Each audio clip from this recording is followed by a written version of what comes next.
Hello guys, welcome back to Trading for Beginners, and in this video I am going to talk about how can you add your phone number into ShopPay. So without any further ado, let's dive right into this exciting video.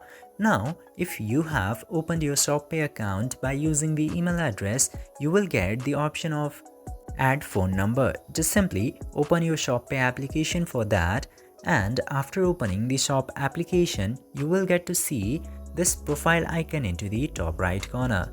Tap into the profile icon, and after tapping in there you will get to see a box to enter the phone number. Now you just simply have to select your country code from here. You can just scroll down or up and find your country from this section. Simply select the country code at first and enter your phone number, then tap to continue. And after doing that, your phone number will successfully be added to your shop application. I hope this video was helpful for you.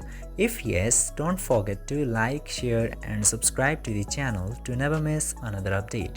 Thank you for watching the video.